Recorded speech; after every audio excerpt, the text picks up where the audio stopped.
Welcome back. This is the second segment in our analysis of the timeline of Jesus' birth, and the fifth video in our series, Chronology in the Life of Jesus. In this video, we're going to tackle the question, when was the death of Herod the Great? It's highly relevant to our analysis because the Gospel of Matthew tells us that Jesus was born during the reign of Herod the Great. Thus, if we can figure out when Herod died, that would give us a latest possible date for Jesus' birth. This question has been the point of shipwreck of countless attempts to determine when Jesus was born. The textbook answer, assumed by many, is that Herod died in March of 4 BC. Check Google, that's what it will tell you. It turns out, if you dive a little deeper into the evidence, there are some big question marks surrounding the March of 4 BC date. In this video, we're going to examine the evidence from our most detailed source, Flavius Josephus. We're going to look at the popular Schurer hypothesis and the shortcomings of that hypothesis, and then we will work through the data and plot on a timeline the earliest and latest possible dates of Herod's death. Our most detailed source comes from Flavius Josephus because he had access to the work of Nicholas of Damascus, a confidant of Herod. Josephus provides us several very relevant details regarding Herod's death. He tells us when Herod's reign began. He tells us that 3 years later, Herod conquered Jerusalem. That is, essentially he was a king without a kingdom for 3 years until the Romans helped him capture Jerusalem. He tells us that Herod reigned 37 years after he was appointed by the Romans, and he tells us he reigned 34 years after his conquest of Jerusalem. So he tells us when Herod's reign begins and how long he reigned. That should get us in the right ballpark for when he died, right? With ancient chronology, it's helpful to have more fixed points if possible, and Josephus does give us one extremely valuable data point. He recounts in detail the events just before and just after Herod's death, and he tells us that just before Herod's death, there was a lunar eclipse. He gives us a lot of details about what happened between that eclipse and Herod's death, and what happened between Herod's death and the subsequent Passover. Herod died during an interval between a lunar eclipse and Passover.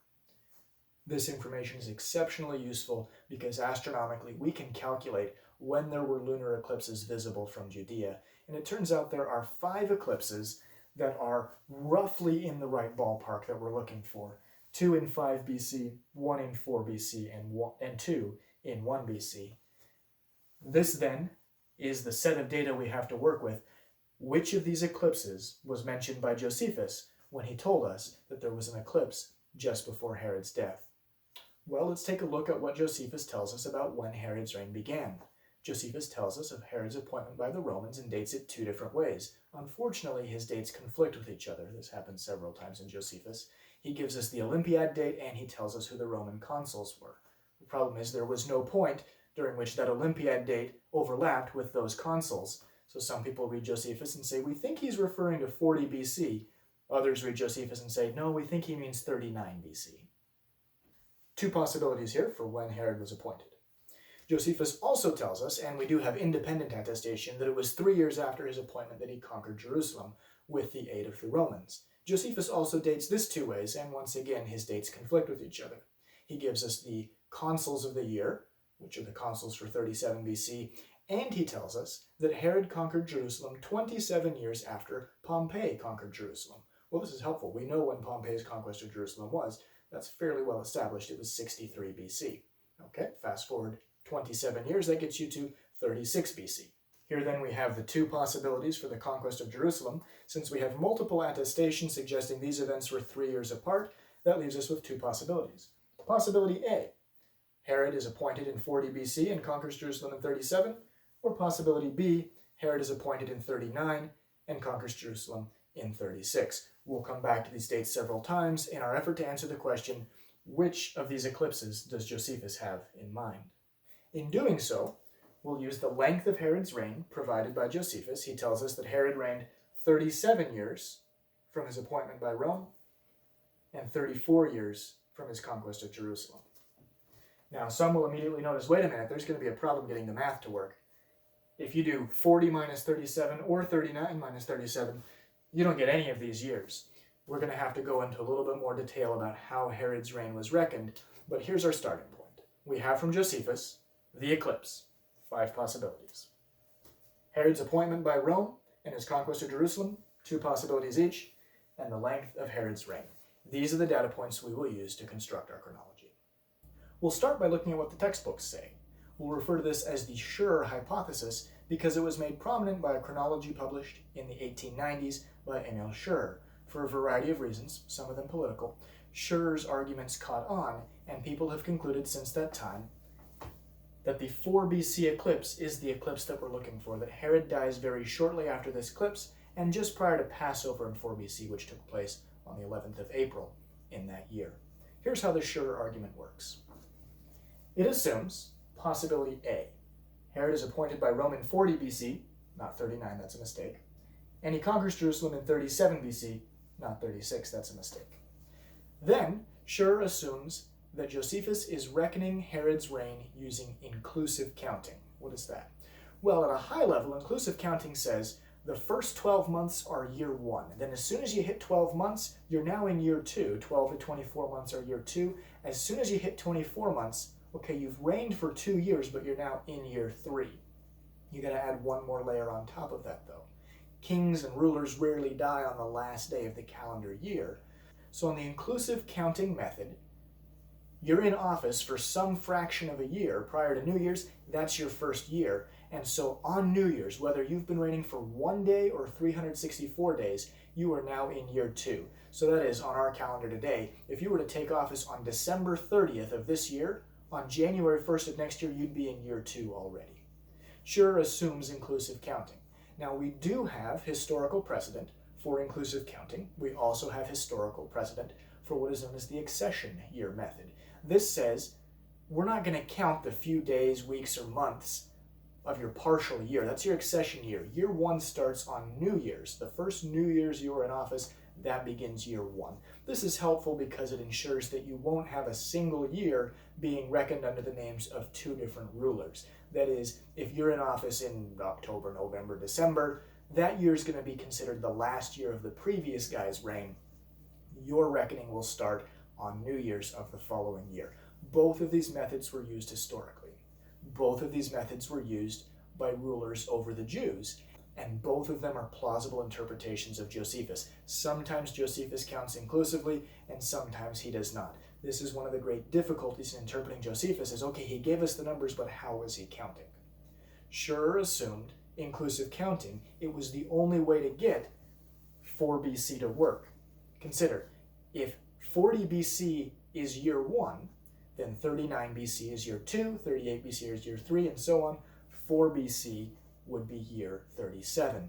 Thus, Schurer also assumed that when Josephus says that Herod had reigned 37 years, what he meant is Herod was in the 37th year of his reign. Although that is not the most straightforward rendering of the passage, it's at least possible. It could be that Josephus meant to tell us Herod had reigned 37 years and he was in his 38th, but it could be taken to mean he was in his 37th year. Schurer again opted for he was in his 37th year because that was the only way to make the math to work. So, Schurer's assumptions. Herod is appointed by Rome in 40 BC, he conquers Jerusalem in 37 BC. His reign is being counted inclusively. He is in his 37th year in 4 BC. This is the eclipse that we're looking for. Herod dies in 4 BC. Schurer didn't know about all 5 of these eclipses. He didn't have the benefit of NASA, but he did know about this eclipse, and he was able to make the data work with this one. The icing on the cake for the Schurer argument, and the piece of evidence that is most commonly cited by its supporters today, is that we have evidence that Herod's sons, or at least 2 of them, reckoned their reigns from 4 BC. This is pretty straightforward, right? If they're reckoning their reigns from 4 BC, that must be when their father Herod the Great died. Now, how do we know that Herod's sons reckoned their reigns from this time? We know it at least 2 ways. Number 1 is coins from Herod Antipas. Antipas, one of Herod's sons, was deposed by Emperor Caligula in AD 39. The latest dated coins from Antipas's reign say year 43. Working backwards, there's no year 0, that would mean that Antipas was reckoning his reign from 4 BC, or some would argue 5 BC. Additionally, Herod's son Archelaus was deposed by Augustus in AD 6. We know it's AD 6, courtesy of Dio Cassius, and Josephus tells us that this was in the 10th year of Archelaus' reign. Or at least that's what he tells us in one book. In another book, he tells us it was the 9th year of Archelaus's reign. Again, we're seeing this off by one issue show up a lot in Josephus. It may not do his credibility a lot of good, but at least it gets us in the right ballpark. AD 6 is either year 9 or year 10. Generally, year 10 is the date that's preferred. That means his reign is being reckoned from about 4 BC, plus minus a year. Some have also tried to make this argument for Herod's son Philip. This one's a little more challenging. Philip might be reckoning his reign from 4 BC, but our knowledge of when Philip died comes through manuscript evidence, and there is textual corruption. There are two different versions. One says that it was in this year that he died, and one says in that year, and so it's difficult to be entirely sure. But at least from Archelaus and Antipas, we have good reason to believe they're dating their reigns from about 4 BC. Thus, the Schurer hypothesis says, we got to make some assumptions, but we can at least make the math work for the 4 BC eclipse. And Herod's sons, reckoning their reigns from 4 BCs, shores that up and says, yeah, you're on the right track. Herod dies in 4 BC. This is the textbook answer. It's what you'll find on a quick Google search, and it has several serious flaws. Let's take a look at 4 major shortcomings in the Schurer hypothesis. We will find the Schurer hypothesis comes up short 4 different ways. Its reliance on inclusive counting, Nisan or Tishri reckoning, the time available between the eclipse and Passover in the year of Herod's death, and the testimony of historians Appian and Dio Cassius. Let's consider each in turn. First, inclusive counting. This is absolutely central to the Schurer hypothesis. This isn't just an ancillary nice to have. The entire hypothesis comes crumbling down if we do not use inclusive counting. There's no way to get Herod to his 37th year, even at the earliest possible date for his appointment by Rome, and dead in 4 BC. We have to have inclusive reckoning in order to get Schurer's hypothesis to work. Well, what evidence do we have in favor of either? As I mentioned earlier, there are indeed historical precedents, including Jewish rulers, using inclusive counting and not using inclusive counting. It's difficult to be certain without an outside source of information whether Josephus is using inclusive counting or not in a given time and place. Well, we do have several other data points that probably answer this question. Josephus also reckons the tenure of the high priests at the same time and in the same place as Herod, and he does not use inclusive counting for the terms of office of the high priests. So yes, Josephus uses inclusive counting elsewhere, but in the time and place of Herod, he's clearly showing us we're not using inclusive counting here. Furthermore, we have Josephus's testimony that Herod conquered Jerusalem 27 years after Pompey conquered Jerusalem. Pompey conquers Jerusalem in 63 BC. 27 years later is 36 BC. Now, some have said, well, no, he's doing inclusive counting there as well. This is a stretch. That is definitely not the sense of the passage in Josephus. It definitely sounds like Josephus is saying 27 years have elapsed, not this is the 27th year, meaning 26 years have elapsed. So it's a real stretch to say that, but the advocates of the Schurer hypothesis have taken this position. There's a problem, though. Josephus doesn't just tell us 27 years, or the 27th year.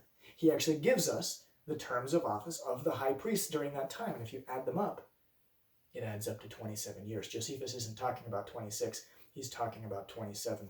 I'm indebted to Andrew Steinmann for this insight. I'll be relying heavily upon his work. There's a link in the description of the video to additional papers by Steinmann that provide a lot of the details and the analysis we'll be considering here. Finally, there's a problem from the numismatic evidence, the coins. Remember, we have multiple attestations that these events are 3 years apart. One of them is the coins. Herod doesn't have a kingdom when he's appointed king. The Roman general Sosius goes to help him conquer Jerusalem and install him as king. After he gets set up in office, he mints coins. This is something that makes sense for a ruler to do. It's a way of establishing, I'm the one in charge now, my name is on your coins. When he mints these coins, they're minted as year 3. Now, it's widely held that Herod has to mint these coins after he gets to Jerusalem, because now he has a mint and he has a kingdom in which he can disseminate these coins. But if his reign is being reckoned inclusively, whether we start with 40 or 39, 40, 39, 38, 37 would be his 4th year. Or if we start with 39, 39, 38, 37, 36, 36 would be his 4th year. So whether we go with possibility A or possibility B, Herod should be minting his first coins in Jerusalem in year 4 if his reign is being reckoned inclusively. But the coins say year 3. Thus we have surviving testimony, physical evidence saying Herod's reign is not being reckoned inclusively. Those coins say year 3, meaning the first year of Herod's reign was treated as an accession year, and he wouldn't have counted year 1 until the following New Year's. We've shown then that Herod is not reckoning his reign inclusively, and Josephus is not using inclusive counting for the terms of office and people in the same time and place as Herod. This definitely stacks the deck against inclusive reckoning. The reason it's preferred is because it's necessary to get this March of 4 BC eclipse to work. We will deal a final fatal blow to inclusive reckoning when we get to point 4. For now, what we've shown is we've got the evidence from Herod and the evidence from Josephus supporting non-inclusive reckoning. Inclusive reckoning is supported merely by the desire to arrive at a particular conclusion. When we let the evidence speak for itself, we'll get a much simpler solution that doesn't require opposing the clear sense of what is said by Josephus and what is minted on Herod's coins. Number 2, Nisan or Tishri. These are months in the Jewish calendar. I should acknowledge, this came up after one of my other videos, there is debate about the proper pronunciation of this word. I've been pronouncing it Nisan. I've heard it pronounced at least 4 different ways. I certainly mean no offense to those who pronounce it a different way. This is actually a common phenomenon in ancient languages that in written form only used consonants for many years, including, for example, in Semitic languages, including vowel markers to tell you the vocalization of a word didn't come about until years after the Old Testament. And so there are a number of words where there's debate about the proper pronunciation. We know the consonants, we're not sure what vowels would have been pronounced. So I will continue to use Nisan as my pronunciation. I will acknowledge there are other pronunciations out there. End of aside, but I wanted to clarify that. Nisan or Tishri, this is a question of when is New Year's on the calendar of Herod's reign. Someone said, well, shouldn't New Year's just be January 1st? It would be on the Roman calendar, but Herod was king of the Jews. And it is pretty close to universally acknowledged by people who support and oppose the Schurer hypothesis that Herod's reign is going to be reckoned on a Jewish calendar. Well, which one? The Jewish religious calendar is reckoned from the month of Nisan in the spring. The Jewish civil calendar is reckoned from the month of Tishri in the fall. There are very strong opinions on this issue, and there are reasonable people making rational arguments in support of both. Pick one, Nisan or Tishri. I can give you evidence in favor and evidence opposed. My suggestion is there is not decisive enough evidence to be dogmatic on this issue. Some have taken a pretty hard line on this one. I'm going to say, in order to not overspecify the evidence, I'm going to remain open to both possibilities. The Herodians could have reckoned their reigns from Nisan. They could have reckoned them from Tishri. You'll find plenty of sources who say, no, it must be this or it must be that. And they'll cite a lot of good examples in favor. The problem is there's good examples in favor of both. So I'm not going to take a position on this one, but I do need to acknowledge, because this will come up later, the Schurer hypothesis requires Nisan. Herod must have reckoned his reign from the 1st of Nisan, not Tishri. Otherwise, the Schurer hypothesis does not work. Why? Because if Herod is appointed by Rome in 40 BC, that means year 2 would begin the 1st of Nisan in 39. Herod dies in the spring of 4 BC. He doesn't make it to the 1st of Tishri in 4 BC, and so he'd still be in year 36. Whereas, he dies in the spring of 4 BC. If he's reckoning his reign from the 1st of Nisan, he would have just barely passed New Year's on that calendar, and he would be in his 37th year. So he didn't reign 37 years. He didn't even make it to a full 36 years. But on inclusive reckoning, from the 1st of Nisan, he was in his 37th year. The Schurer hypothesis then requires inclusive reckoning. It also requires using the 1st of Nisan as the calendar date on which New Year's is reckoned on Herod's reign. Number 3, the time available between the eclipse and Passover, during which interval Herod dies. A number of scholars have pointed out that the numerous events recorded by Josephus in detail that took place between the eclipse and Herod's death, and from Herod's death to Passover, would require more time than was available between a March 13th 4 BC eclipse and Passover just 29 days later on April 11th. A number of scholars have endeavored to come up with minimal possible timelines for how fast everything recorded by Josephus could have been done. I'll mention 2, there are others. Martin suggested it is at least 54 days. Steinmann tried to be more generous to the Schurer hypothesis and said, let's allow that Josephus or his source embellished a few of the details. He came up with an absolute minimum. Can't go lower than 41 days. You need at least 41 days between the eclipse and Passover in order to fit everything recorded by Josephus. Because the March 13th of 4 BC eclipse occurs only 29 days before Passover, it is impossible to fit that eclipse with the chronology of Josephus. Steinmann also points out that if we say, well, what if the whole account was fabricated? Well, then that's as bad for the Schurer hypothesis as any other, because we need Josephus's data to do any of this math. So if Josephus just made it all up, or his source made it up, then we can't argue for any of these. We can't argue for the Schurer hypothesis at all. Allowing that Josephus preserved more or less what his source recorded, and that even if there's a little bit of embellishment, we need 41 days to cover everything, then any eclipse less than 41 days before the next Passover is out. That's going to take out the March of 5 BC eclipse, which wouldn't work with the Schurer calculations anyway, so it's out on two different counts. It also takes out the March of 4 BC eclipse. There's just not enough time. Now, some have said, in an effort to preserve the Schurer hypothesis, well, what about the September 5 BC eclipse? Could that be the one that Josephus is referring to? No, this doesn't work on two counts. First of all, as we'll discuss when we go into detail on Herod's sons and what they do after Herod's reign, they're very anxious to get to Rome to have Dad's will confirmed so that one of them can be made king, and they're competing with each other for who that's going to be. They don't go to Rome until after Passover. To suggest we're talking about the September of 5 BC eclipse and they don't go to Rome until 6 months later, which is 4-ish months since Herod died, this is inconceivable given the tremendous pressure they were under. I want to make sure Caesar confirms me. I want to make sure Caesar confirms me. A lot of really nasty family competition. This was a rough family. They're not going to wait that long. Furthermore, even if we threw that piece of evidence out, which I don't think we should, we have yet another problem. Because Josephus doesn't just tell us all of these things happened between the eclipse and Passover. He tells us some of them happened between the eclipse and Herod's death, and some of them happened between Herod's death and Passover. So even if this were the referenced eclipse, yeah, that leaves plenty of time for the stuff that happened between the eclipse and Herod's death. But Herod's death still has to be the 1st of Nisan or later. Thank you, Schurer hypothesis. And so the latter portion of Josephus's account, all of the things that happened between Herod's death and Passover still have to fit in the extraordinarily narrow range from the 1st of Nisan, which is required. Herod's reign must be reckoned from the 1st of Nisan for Schurer's math to work. You've got to fit all of these details between the 1st of Nisan and Passover on the 14th of Nisan. You've got 13 days. Steinmann estimated a minimum time of 21 to cover all the details recorded by Josephus. That's not everything from the eclipse to Passover. That's just the portion of those details that are Herod's death to Passover. He said minimum 21.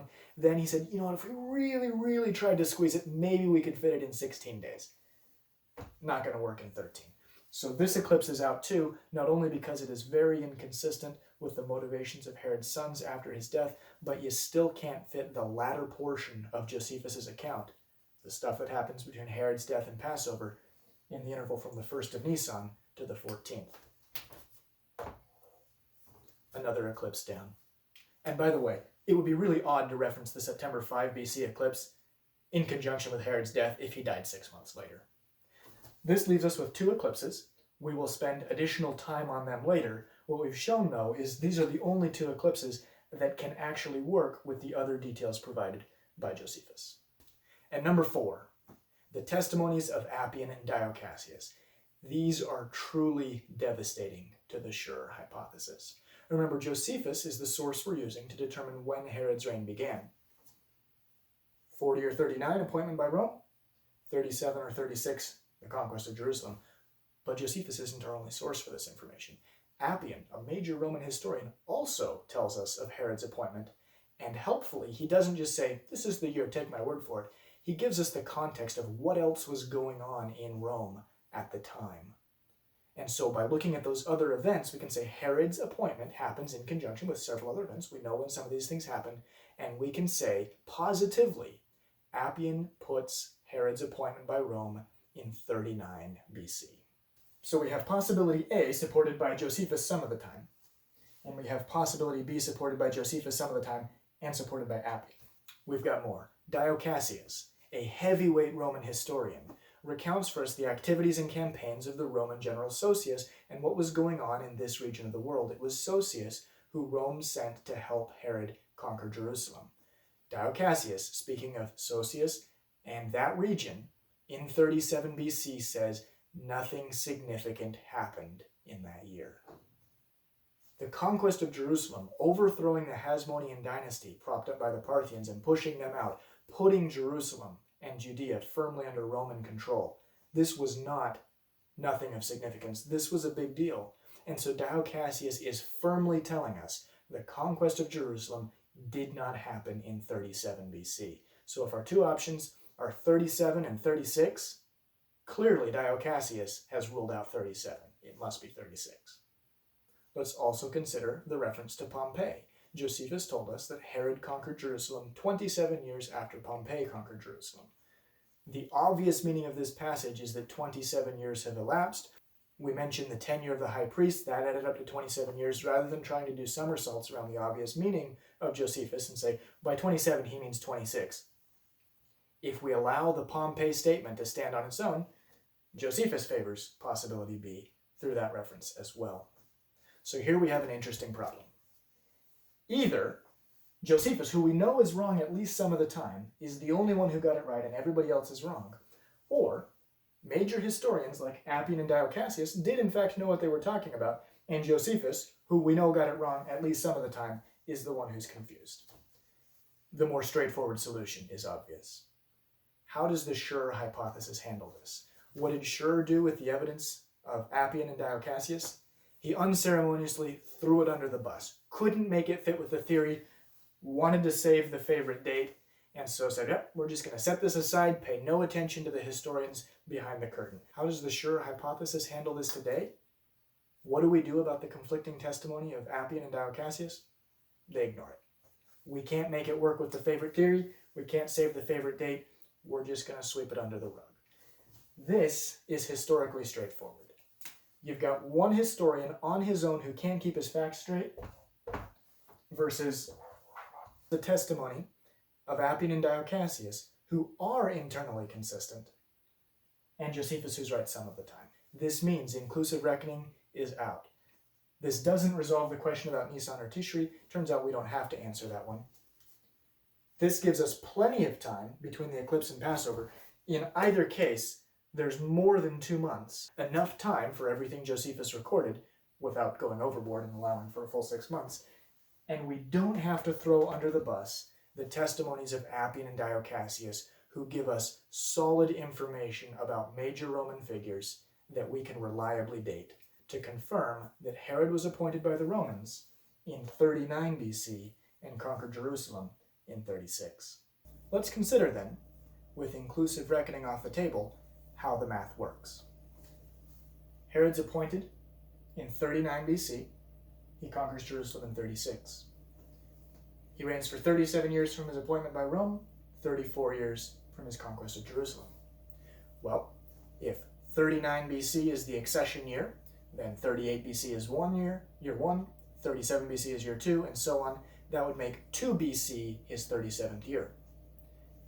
Same thing works from the conquest of Jerusalem. Counting from 36, that would make 36 the accession year. Year 1 begins New Year's of 35, year 2, 34, and so on. That would make year 34, 2 BC. So that would mean that Herod is in his 37th year from his appointment by Rome, and his 34th year from his conquest of Jerusalem in 2 BC. Well, that doesn't quite get us to these eclipses. What's going on there? Well, keep in mind, Josephus doesn't say Herod died in the 37th year of his reign. It says he reigned 37 years. Some interpret that to mean he dies in his 37th year, and some have said, no, that means he's completed 37 years and he's in his 38th. That, it will turn out, will keep both of these eclipses on the table because we're reckoning his reign from New Year's. Well, when is New Year's? We said it's not January. It's either Nisan or Tishri. In either case, both of these eclipses are possible. Let's consider each in turn. If Herod's reign is reckoned from the 1st of Nisan in the spring, then that would make 39 BC until the 1st of Nisan in 38, the accession year. Then in the spring of 38, we begin year 1, which goes until the spring of 37. Year 2 goes from the spring of 37 to the spring of 36, and so on. Year 37 goes from the spring of 2 BC to the spring of 1 BC. That would mean that this eclipse would be consistent with Herod dying in the 37th year of his reign, and this eclipse would be consistent with Herod dying after having reigned 37 years in his 38th year. You get the same thing with Tishri, just move everything 6 months. In that case, his 37th year went from the fall of 2 BC to the fall of 1 BC. Same exact story for both of these eclipses. If Herod dies in the 37th year of his reign, this is our eclipse. If Herod dies after having reigned 37 years and he's in his 38th year, this is our eclipse.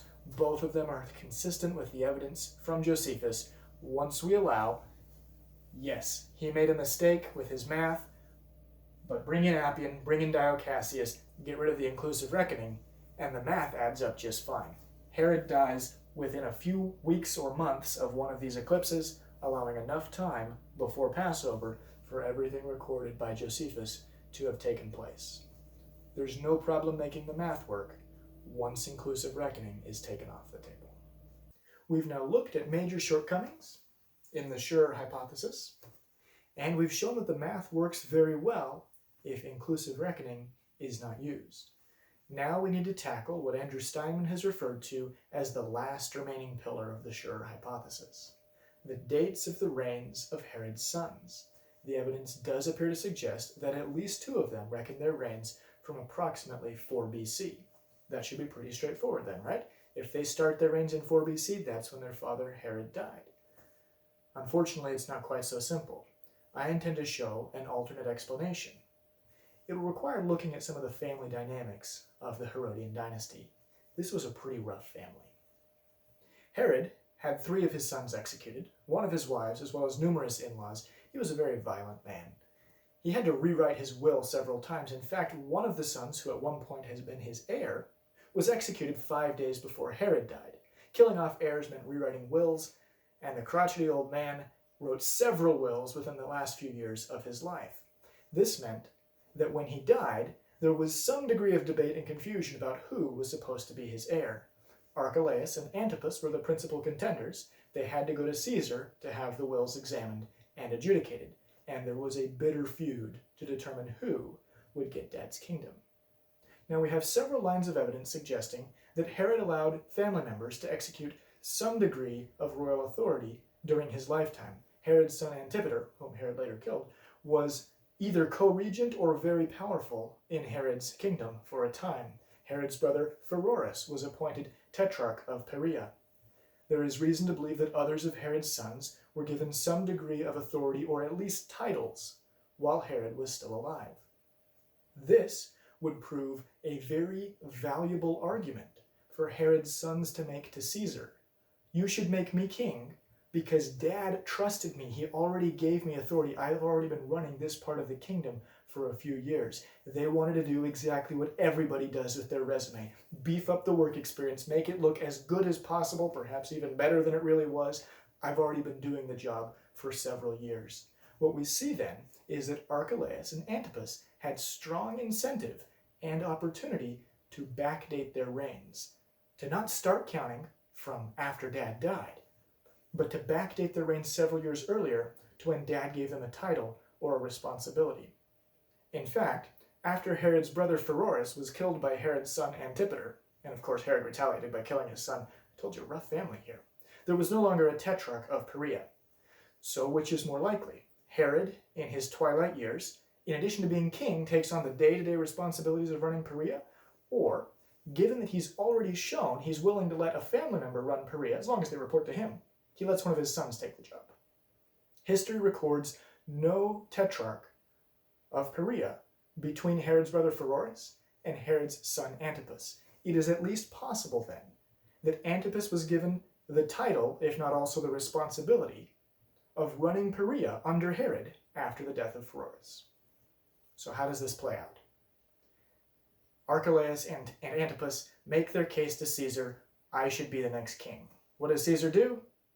He doesn't fully grant the requests of either of them. Neither of them are made king in their father's place. The kingdom gets split up. Archelaus gets the title of ethnarch. He gets the nicest territory, including Judea. Antipas gets the title of tetrarch. He gets Perea and Galilee, and other territories are divided up as well. While it is not certain, then, that Herod's sons dated their reigns to a time while Herod was still alive, they had both the opportunity and the incentive to do so, to make their case to Caesar as strongly as they could. And there are two remarkable pieces of evidence supporting this view. Number one, the numismatic evidence, the coins. As we noted earlier in a discussion of Herod's conquest of Jerusalem, minting coins was a valuable piece of propaganda. My name's on the coins, I'm the one in charge now. And yet none of Herod's sons have any surviving coins dated to the first 3 years of their reigns. Why, at the beginning of the reign, when they should be saying, I'm in charge, look, I'm on the coins, are there no surviving coins? The earliest coin, and there's only one of them, is dated year 4. This has led many to conclude that Herod's sons were indeed dating their reigns from a period of time while their father was still alive. They had a degree of authority, but Herod, the overall guy in charge, reserved to himself the authority to mint coins. Thus, the first coins minted by Herod's sons would be after Herod's death, and with the earliest coin in year 4, just one of them, and after that, nothing before year 5. That suggests we're looking at 3+ years in which Herod's sons' reigns are being reckoned. Year 1, year 2, year 3, but they're not really in charge. They're not minting coins. Their father Herod is still alive. Number 2, let us consider Herod was a king. He had a kingdom. None of his sons got the title of king. None of his sons got his kingdom.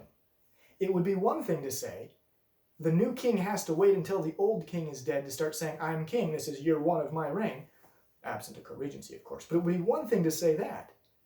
It's an entirely different matter if the successors aren't in fact kings. Archelaus is an ethnarch. Antipas is a tetrarch. Tetrarch, in particular, is a title and a responsibility that we know existed during the lifetime of Herod. They don't have to wait until the king is dead to start reckoning their reigns as lesser nobles. The opportunity is there, the incentive is there, and the circumstantial evidence suggests this may well be what happened. Now, we haven't made an absolute proof that Herod's sons antedated their reigns. Rather, we've shown that this doesn't work to defend the Schurer hypothesis. Those who wish to defend the Schurer hypothesis must show that the reigns of Herod's sons are consistent with Herod dying in 4 BC and only with Herod dying in 4 BC. We've just shown that isn't the case. Because of that, this argument is not probative. It doesn't move the needle either way. And it does nothing to rescue the Schurer hypothesis from the significant shortcomings and contradictions we explored previously. What does that mean? With no disrespect to Emil Schurer as a scholar, I've looked at the data. I've investigated his assumptions. I've done the math. I think Schurer got it wrong. That means that this is not the eclipse you're looking for. Now let's go ahead and plot what we've learned on a timeline. We found that of all the eclipses that could conceivably have been the eclipse mentioned by Josephus, there are only 2 candidates remaining. The January 10th 1 BC eclipse and the December 29 1 BC eclipse. We're told that Herod died between an eclipse and Passover. That means that these shaded regions here are the possible intervals in which Herod died, between this eclipse and the Passover of 1 BC, between this eclipse and the Passover of AD 1. However, we're actually going to have to shave a little bit off of those intervals because Josephus tells us a bunch of things that happened between the eclipse and Herod's death, and a bunch of things that happened between Herod's death and Passover.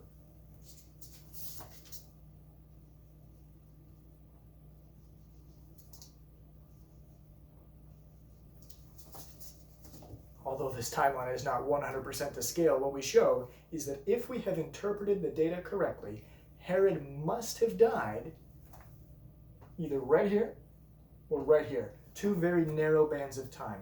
That's about as far as we're going to be able to whittle the evidence down. Herod died either very early in 1 BC or very early in AD 1. Now let's consider, are there arguments that would allow us to rule out one or the other? Andrew Steinmann, whose work I've cited several times and whose scholarship has been vital in putting together these pieces of evidence, favors this eclipse and the death of Herod in 1 BC. I think the strongest argument out there for favoring this eclipse comes again from looking at the coins. We noted that there is one surviving coin from one of Herod's sons, Antipas, dated to year 4. It's kind of a rough coin, like it was done in a hurry, or maybe it was a trial batch. We know Antipas was deposed by Emperor Caligula in AD 39. The latest coins from his reign are dated year 43. Working backwards, that would mean that he began his reign in approximately 4 BC. Steinmann, however, is of the opinion that the Herodians reckoned their reigns from the 1st of Tishri. We considered that previously. We said, okay, there are arguments in favor of the 1st of Nisan and the 1st of Tishri. Steinmann comes down in favor of the 1st of Tishri, and he says, if that is the case, if Herod Antipas is reckoning his reign from the 1st of Tishri, and he's deposed in year 43 of his reign by Emperor Caligula, that means year 1 of his reign must have begun the 1st of Tishri in 5 BC. Well, that creates a real problem for this eclipse and this interval. Because if Herod Antipas begins year 1 of his reign, the 1st of Tishri, 5 BC, then year 4 of his reign, the year referenced on this coin, would end in the fall of 1 BC, right in here. If Herod the Great dies right here, then he would still be alive during the entirety of Herod Antipas's 4th year, and we already said we're pretty sure Herod's sons aren't minting coins until after Herod died. That would leave this eclipse as the last one standing. There are 2 problems with this approach. I'm not saying it's definitely wrong. I'm saying it's just not certain enough that we're going to overspecify the evidence and rule out this eclipse. Problem number 1, Steinmann assumes 1st of Tishri. We've already acknowledged there are decent arguments to be made for both. And in fact, we're not 100% sure when in AD 39 Caligula deposed Antipas. Caligula didn't leave Rome that year until the fall, and so it's possible that Antipas was deposed just after his 43rd year had begun. If we're using the 1st of Tishri, then just after his 43rd year began in the fall. And that would put the beginning of his reign, or rather the beginning of year 1, in the fall of 4 BC, in which case both eclipses are still in scope. However, it seems a little more likely that Caligula deposed Antipas early in the year than later. We don't have an exact date. In any event, we've already considered the Nisan versus Tishri debate and determined there's enough evidence in favor of both. We're not going to take a definite position on this issue. I'll make a comment here that will ruffle some feathers. I'm not even 100% convinced that everyone in the Herodian dynasty reckoned their reigns the same way. In fact, even Josephus himself may not have known for a given ruler whether their reign was being reckoned from Nisan or from Tishri. This might explain some of Josephus's off by 1 errors, in which case, even if Herod the Great reckoned his reign from Tishri, that doesn't necessarily mean all of his sons did. I'd like to point out a plausible scenario. I'm not saying this is what happened. It's just an intriguing scenario to describe what Antipas might have been doing. After Herod dies, Antipas and Archelaus wait until after Passover to go get Caesar's blessing on their father's will. That means there's an interval of time where they're scheming for how am I going to be king. I suggest that Antipas had strong incentive to go ahead and mint some coins then. Either he minted the coins before the trip to Rome or after. I think the case for before the trip is slightly better. First, because it would serve as valuable propaganda, as we noted in our discussion of coins earlier, and it might be good evidence to put in front of Augustus and say, look, I've even got coins minted. Second, Antipas would have had access to the royal mint in Judea before the trip to Rome, but afterwards he gets sent out to Galilee and Perea. We're not even certain there was a mint there. So I suggest the best way to explain the rough, rushed year 4 coin is that this is something that Antipas had done before his trip to Rome, early in the year, just after his father died. Well, if he's reckoning his reign from the 1st of Tishri, it won't make a difference either way. It would still make this date impossible unless Antipas is not reckoning his reign from the 1st of Tishri. Of all of the sons of Herod, Antipas is the one who appears to have gone to the greatest lengths to portray himself as an observant Jew. Whether or not the people believed him is a different matter, but he certainly made a sincere effort. Antipas would have known that the Old Testament, the Tanakh, speaks of reckoning reigns from the 1st of Nisan. Antipas then has both the opportunity and the incentive to say, I'm the observant Jew, I'm going to reckon my reign from the 1st of Nisan to make myself look good, and light bulb moment, the 1st of Nisan has just passed right before they go to Rome. If Antipas chooses to reckon his reign from the 1st of Nisan instead of the 1st of Tishri, he can go to Caesar and say, I'm in year 5 of my reign. Archelaus over there, reckoning his reign from Tishri, is only in year 4. This might have been what Antipas did. In any event, given alternate explanations, I'm not willing to rule out this eclipse as a possibility. I think Steinmann makes a good argument for this one. It's not the only way the data can be reconstructed. The other argument out there for this eclipse is that this was a total eclipse, or this one was not. However, as John Pratt has pointed out, a partial eclipse, a mostly eclipsed moon, is more impressive than a totally eclipsed moon. And Pratt makes a decent case for this eclipse.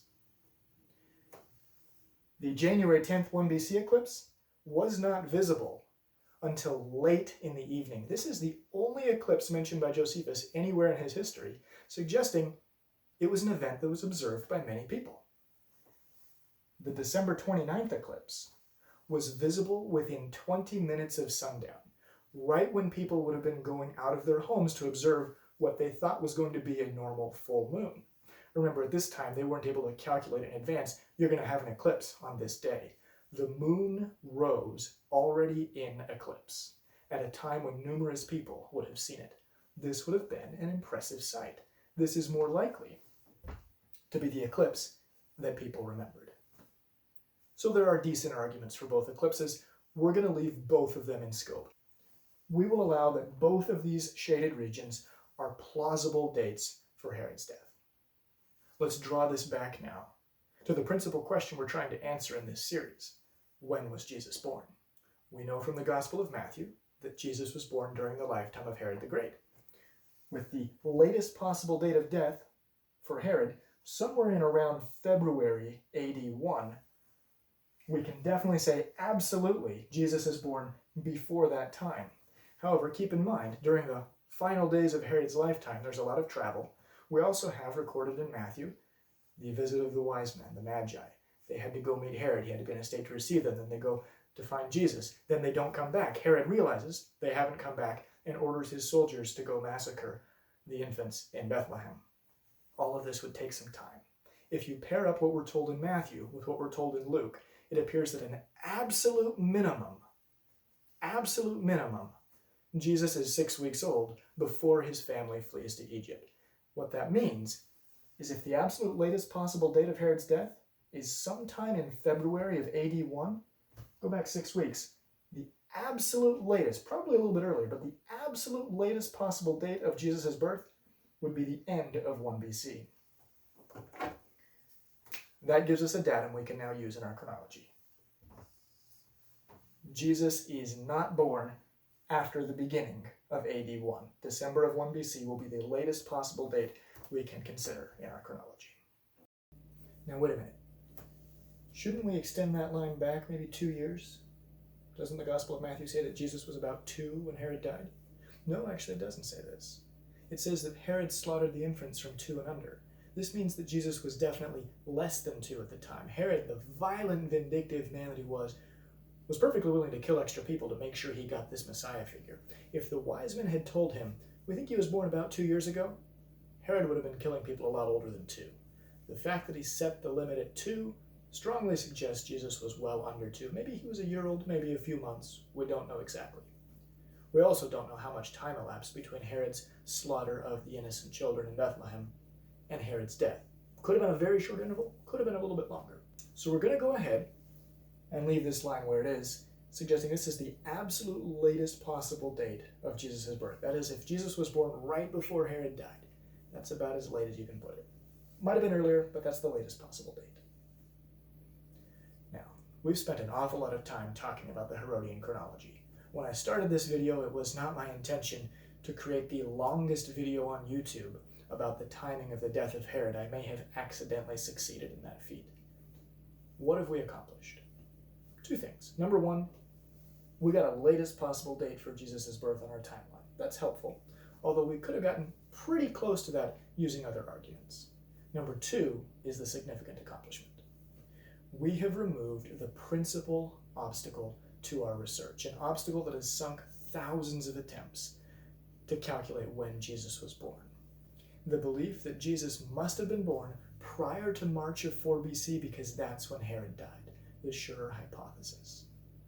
This has led numerous scholars to ignore the years after 4 BC. We've already seen in evidence that we have considered, and we will see in evidence we have yet to consider, there are actually some decent reasons to look at those years. But because scholars often presuppose the Schurer hypothesis, those years usually get ignored. By removing the obstacle of the Schurer hypothesis from our analysis, we can now look at a range of dates that is often ignored. And in the next video, we're going to dial that range in a lot further.